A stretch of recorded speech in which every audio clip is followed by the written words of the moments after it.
Hello, K1B. How are you today? Fine, thank you. Guess what?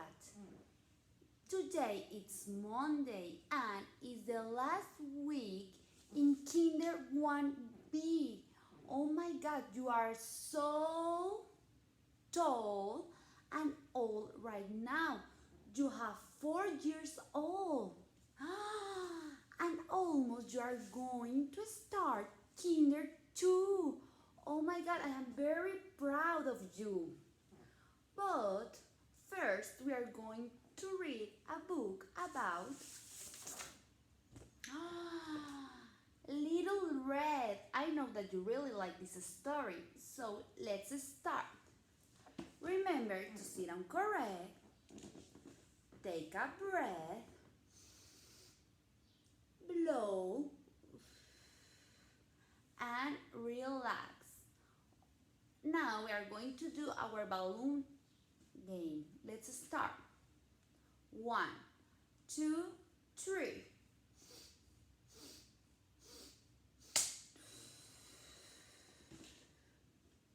One more time.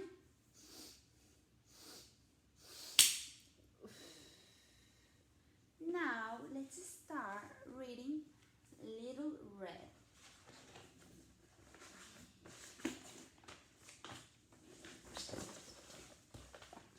Once upon a time, in a town not far away, there lived a sweet little girl and her mother.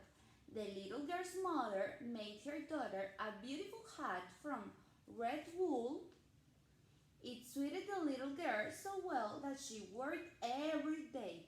For that reason, everyone called her Little Red. Red, red. And this one is Little Red.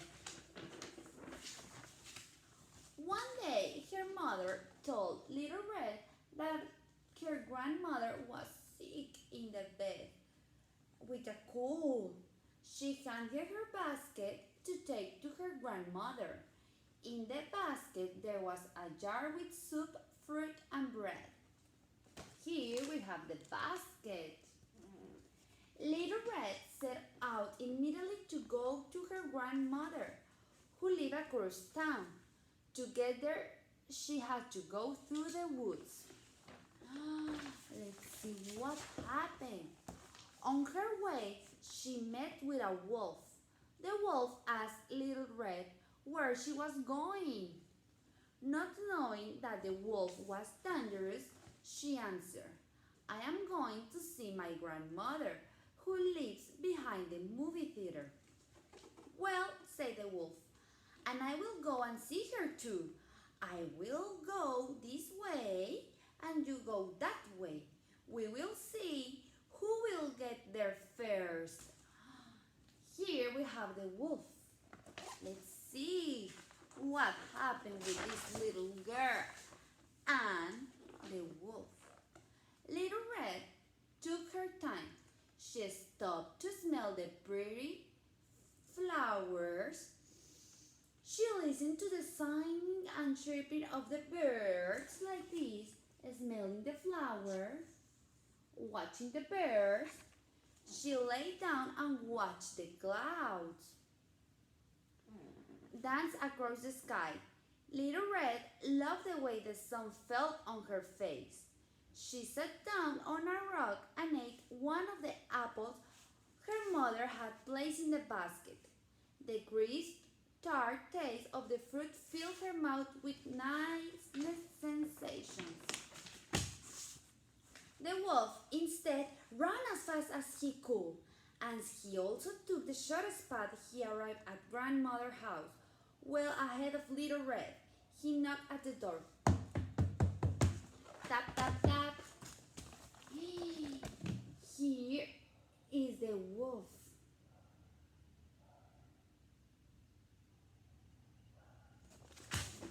Now, let's see what happened with this little girl. "Who's there?" cried grandmother from her bed. "It's me, Little Red," replied the wolf, disguising his voice. grandmother was delighted that her granddaughter had come to see her. And here is the grandmother.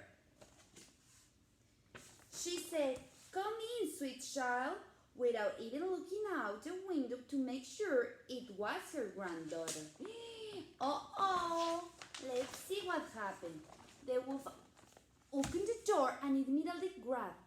Grandmother tied her up with the belt of her robe and tossed her into the closet like this. Oh my God! Then he took one of her night guns, put it on, and climbed into her bed. He anxiously waited the arrival of Little Red. The wolf is waiting for Little Red.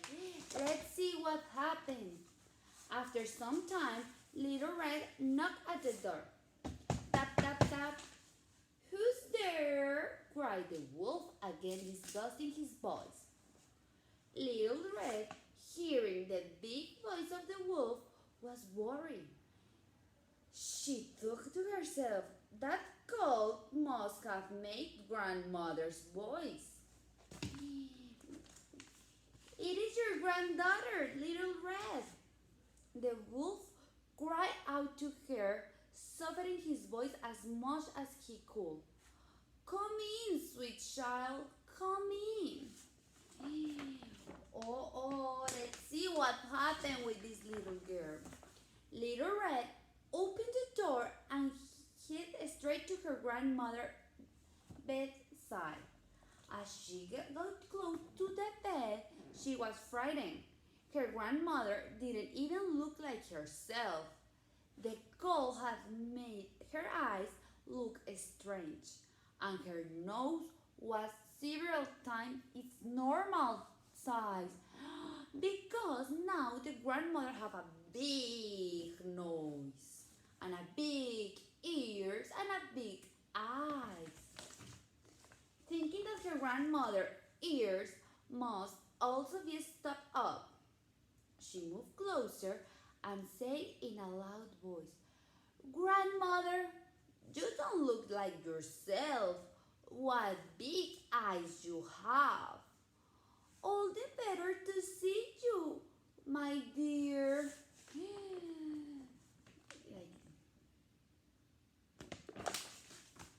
Thinking her grandmother might not be able to see her very well, Little Red moved in a little closer. She noticed the grandmother's sweet power smell was missing. "Grandmother, you don't smell like yourself. It's the eucalyptus I use for my cold, my dear."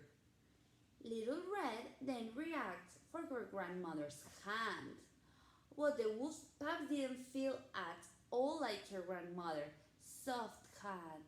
It was a rough and coarse. Immediately, Little Red let go. She moved in a little closer and surveyed her grandmother's face more carefully. "Grandmother, what big ears you have. All the better to hear with, my child." Here we have the big ears, the big eyes, the big nose, and look, a big teeth. "Grandmother, what big teeth you have. All the better to eat you up," growled the wolf as he jumped from the bed and attempted to grab Little Red. Little Red jumped away in the nick of time. Thankfully, the wolf, in his case, got all tangled up in grandmother's nightgown. He tripped and fell flat on the floor, bumping his head as he hit the ground.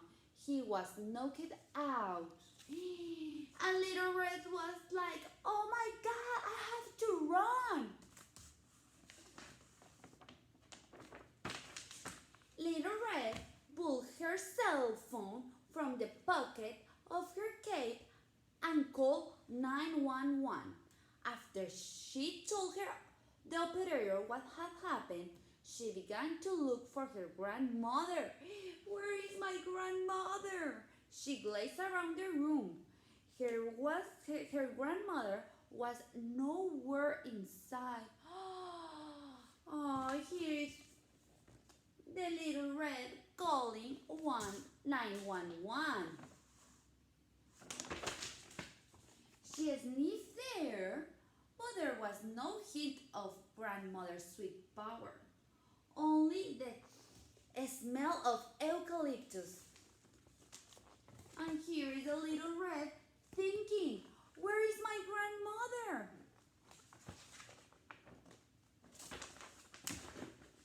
Little Red stood still and listened quickly in hopes of hearing her grandmother. What was that? She was sure she heard someone knocking like this. She used her ears to follow the sounds and end up by grandmother's closet. She opened the door and there was grandmother. Little Red untied her, hugged her, and helped her back to bed. Like this, Little Red was helping her grandmother to go back to bed. As Little Red watched the animal obedience school officer haul the wolf out to the wagon, she thought to herself, I'm sure I learned an important lesson today. I will always trust my sense.